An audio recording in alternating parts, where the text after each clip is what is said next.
Hello everyone, welcome to my channel pretty Indian life style. So இன்றைக்கி நம்ம பார்க்க போகிறது என்ன அப்படின்னா, ஒரு ஸ்பைசியான சிக்கன் கிரேவி எப்படி பண்ணுறதுன்னு தான். ஸோ அதுக்கு தேவையான பொருட்கள் என்னென்னு பார்த்தோம் அப்படின்னா, சிக்கன் வந்து ஒரு 3/4 கிலோ எடுத்து வச்சுருக்கேன்.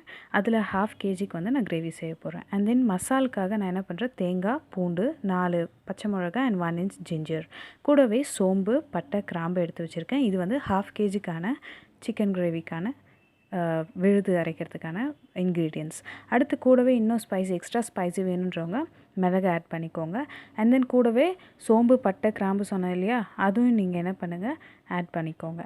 ஆட் பண்ணி நீங்கள் விழுதாக அரைச்சி எடுத்து வச்சுக்கோங்க. அண்ட் தென் கடாயில் எண்ணெய் ஊற்றி சோம்பு போட்டுக்கோங்க. சோம்பு நல்லா பொரிஞ்ச உடனே சிக்கன் நம்ம எடுத்து வச்சுருக்கோம் இல்லையா, அந்த சிக்கன் எடுத்து போட்டுருங்க. போட்டு நல்லா வந்து அது வேகட்டும். கூடவே என்ன பண்ணுங்கள் அப்படின்னா, மஞ்சள்தூளும் உப்பும் ஆட் பண்ணிக்கோங்க. அண்ட் தென் 2 தக்காளி ஆட் பண்ணிக்கோங்க. 2 தக்காளி எக்ஸஸாக ஆட் பண்ணிங்க அப்படின்னா உங்களுக்கு வந்து இனிப்பாக இருக்கும். ஸோ நீங்கள் 2 தக்காளி போதுமானது ஆட் பண்ணி நீங்கள் என்ன பண்ணுங்கள், லிட் போட்டு மூடி வச்சுருங்க.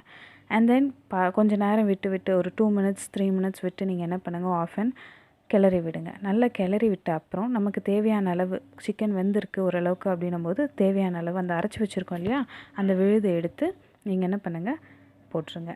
விழுது போட்டு நல்லா வதக்கி விடுங்க. நல்லா வதக்கி விட்டு என்ன பண்ணுங்கள், தேவையான அளவு நமக்கு எவ்வளோ விழுது வேணுமோ அதை போட்டுருங்க. போட்டுட்டு நல்லா தேவையான அளவு ஃபுல்லாக மிக்ஸ் பண்ணி விட்டுருங்க. அப்போ தான் வந்து அந்த கிரேவி வந்து நமக்கு அந்த மசால் வந்து எல்லா இதுலேயும் சிக்கன் பீஸ்லேயும் வந்து போய் சேரும். நல்லா வந்து ஃபுல்லாக எந்த அளவுக்கு முடியுமோ நல்லா வந்து கிளறி விடுங்க. கிளறி விட்டு நீங்கள் என்ன பண்ணுங்கள் அப்படின்னா, தேவையான அளவு தண்ணி, நான் வந்து ஒரு 1/2 டம்ளர் சிக்கன் வேகிற அளவுக்கு நான் வந்து தண்ணி ஊற்றிக்கிறேன். ஸோ தண்ணி ஊற்றிட்டு நான் என்ன பண்ணுறேன், க்ளோஸ் பண்ணி வைக்கிறேன். அண்ட் தென் பார்த்தோம் அப்படின்னா நல்லா உங்களுக்கு வந்து பார்த்தோம் அப்படின்னா ஒரு ஸ்பைசியான கிரேவி ரெடி ஆகிடுச்சு.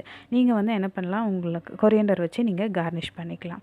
ஸோ இவ்வளோ தான் ஒரு ரொம்ப ஈஸியான சிக்கன் ஸ்பைசி கிரேவி. நீங்கள் கூட வேணும் அப்படின்னா மிளகாத்தூள் ரொம்ப ஸ்பைசி வேணுன்னா ஆட் பண்ணிக்கலாம். ஸோ பிடிச்சிருந்ததுன்னா மறக்காமல் நம்ம சேனலை சப்ஸ்கிரைப் பண்ணுங்கள்.